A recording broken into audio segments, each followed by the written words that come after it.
राम कथा। एक संत के पास बहरा आदमी सत्संग सुनने आता था। उसके कान तो थे पर वे नाड़ियों से जुड़े नहीं थे। एकदम बहरा, एक भी शब्द भी नहीं सुन सकता था।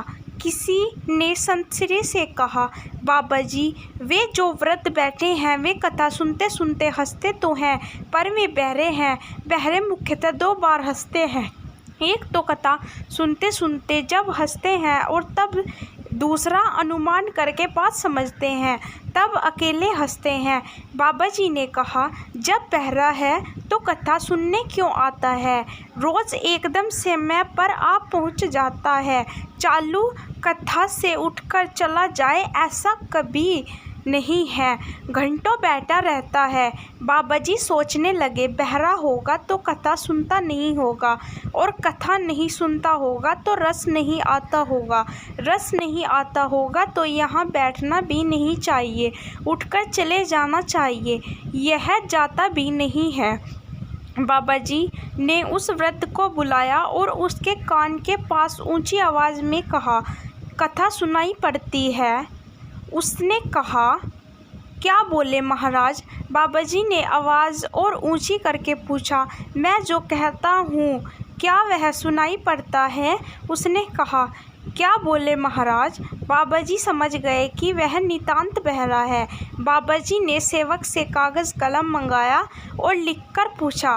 वृद्ध ने कहा, मेरे कान पूरी तरह से खराब हैं, मैं एक भी शब्द नहीं सुन सकता हूँ।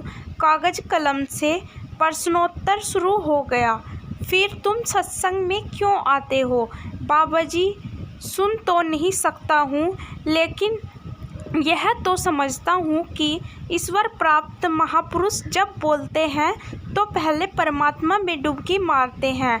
संसारी आदमी बोलता है तो उसकी वाणी मन बुद्धि को छूकर आती है, लेकिन ब्रह्मज्ञानी संत जब बोलते हैं तो उनकी वाणी आत्मा को छूकर आती है।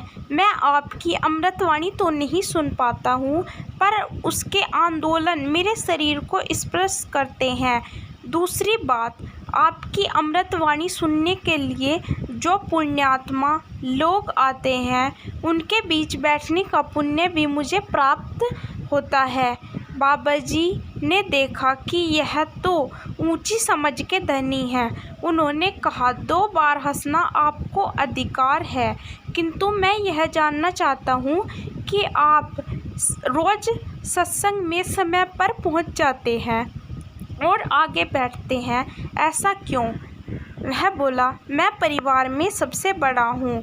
बड़े जैसा करते हैं वैसा ही छोटे भी करते हैं। मैं सत्संग में आने लगा तो मेरा बड़ा लड़का भी इधर आने लगा।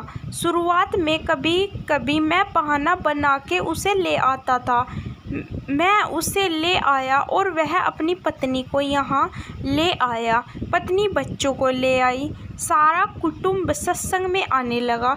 कुटुंब को संस्कार मिल गए। ब्रह्मचर्य, आत्मज्ञान और सत्संग ऐसा है कि वह समझ में नहीं आए तो क्या, सुनाई नहीं देता तो भी इसमें शामिल होने मात्र से इतना पुण्य होता है कि व्यक्ति के जन्मों जन्मों के पाप ताप मिट जाते हैं। दोस्तों, आपको हमारी राम कथा की कहानी कैसी लगी हमें कमेंट में ज़रूर बताएं। अच्छी लगी तो वीडियो को लाइक एंड चैनल को सब्सक्राइब जरूर।